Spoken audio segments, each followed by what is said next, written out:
Hi, and welcome to Filipino Time. For today's unboxing episode, we will be looking at two CasiOak G-Shocks from our friend over at Watch Factory Philippines. So, let's get started. Firstly, we have the GM-S2100, part of the fan favorite CasiOak line. Now for the box, we don't get the bulky G-Shock box this time around, but we still get the metal canister. Of course, with our papers inside.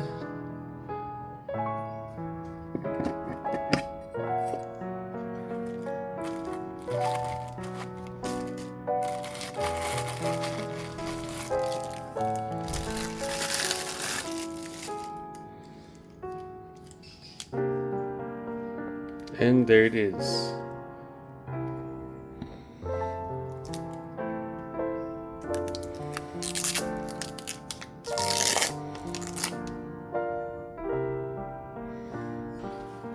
So quickly, for the dimensions, it's about 40 millimeters in diameter and 11 millimeters thick on a resin case. This being part of the metal covered series, it features a pink gold stainless steel bezel. From the bezel, you can see why G-Shock fans nicknamed this the CasiOak, since it does actually resemble an AB Royal Oak with the angular octagonal design. Still, undeniably a G-Shock, you can see the print of G-Shock and protection on the bezel, as they have always done on their models. Although not labeled, you still have your light, start, mode, and adjust buttons on each corner of the case. Beneath the mineral glass crystal, you can see they are able to integrate a digital display, another signature G-Shock characteristic, at the lower right quadrant of the dial, with indicators corresponding to the different instrument displays of the watch. On the dial, you also have printed G-Shock, Casio, and its water resistance rating. G-Shock has also included this SON accent from 8 o'clock to 10 o'clock to what they say gives a simple yet powerful appearance. The hands are actually loomed. There you go. Accompanied by pink accents. For your guidance, you can see the features the watch actually has. It being a G-Shock, it's shock resistant, water resistant up to 200 meters, has a double LED light, has a stopwatch, timer, alarms, world time, and a hand shift feature where you can move the hands out of the way of the digital display. So, to do that, you'd want to simultaneously push both the light and mode buttons. There you go. You'll hear the beep and the hands will move out of the way. To put the hands back, just press the light and mode buttons again.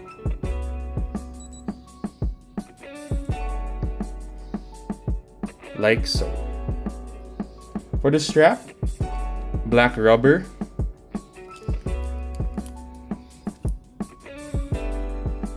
Although, you do get quick release pins and a matching buckle. Now since we're here on the case back, same old regular G-Shock case back, although they did engrave the button functions to decrease the amount of clutter on the face of the watch. So as I've mentioned, adjust, mode, start, and light. Now time for the wrist shot on my 7-inch wrist. Now, I do feel that it's a little bit small, but once again, this is a mid-sized G-Shock, smaller than your average G-Shock, yet still bigger than a baby G. For this style, I would still prefer to wear a full-size model on my 7-inch wrist, although I do casually wear a classic DW from time to time, and they're about the same size. So, bottom line, I think it all comes down to your own personal preference and what suits you best.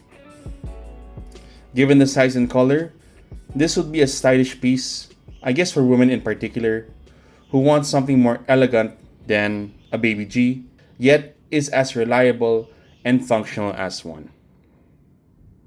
Now we have another watch to unbox, and this one's a little bit more special.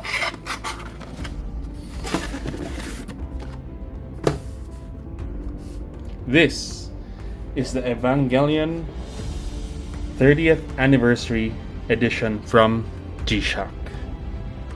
So, G-Shock has previously made other Evangelion models.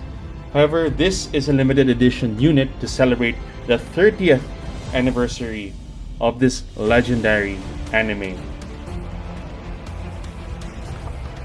Opening this box, of course you have your papers, and under these you have a little Easter egg of the Nerve logo.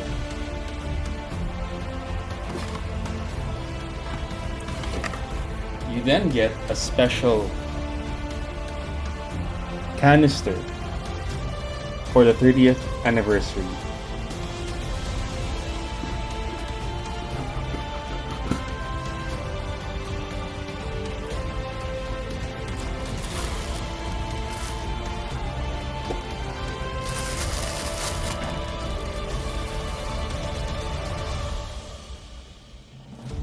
Just like the previous collaboration, G-Shock made use of the GA platform, which is what they mainly use for the majority of the modern G-Shock line. Just to compare, I have with me my red camo GA-100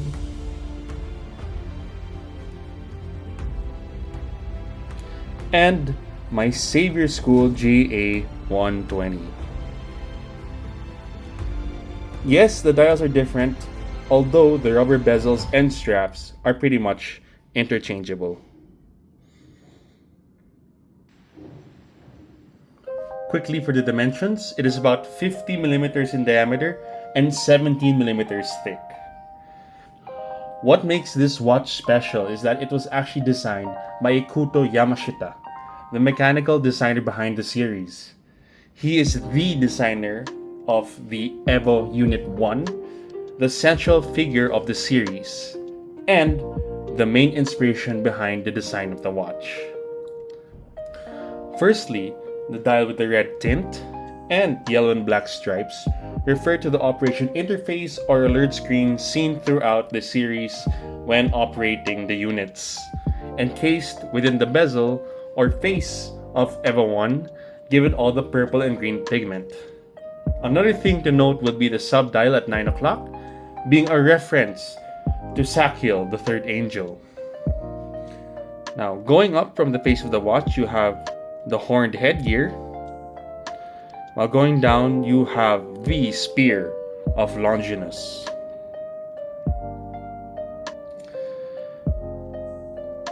Here at the end, you have the Nerve logo, while on the other end, you have Neon Genesis on the strap keep.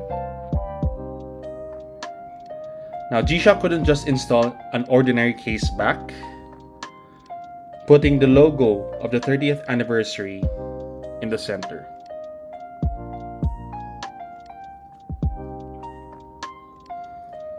Now, for the features of this watch, it is, of course, shock resistant, magnetic resistant, has 200 meters of water resistance, auto light, world time, stopwatch, and a speed indicator. For auto light, this refers to the automatic illumination of the dial when you turn your wristband toward you to look at the time.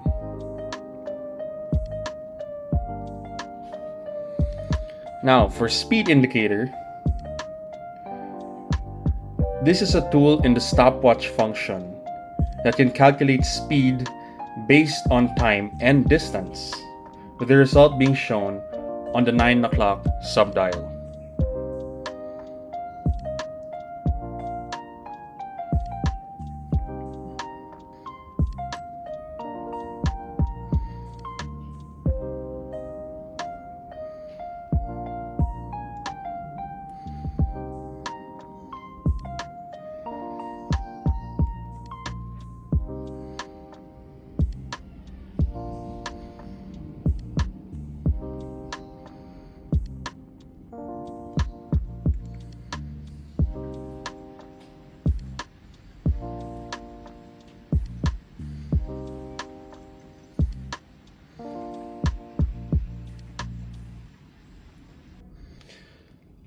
Now, time for the wrist shot on my 7-inch wrist.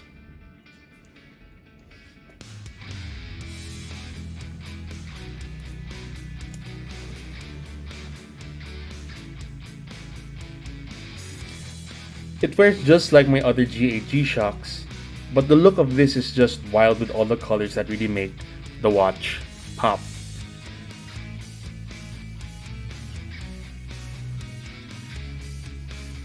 So whether you're a G-Shock collector, Evangelion fan, or just looking for something striking to wear, this may be the watch for you to look out for. If you like this video, be sure to leave a like and subscribe, and tell us in the comments what you think about these watches. Thanks, and we'll see you next time.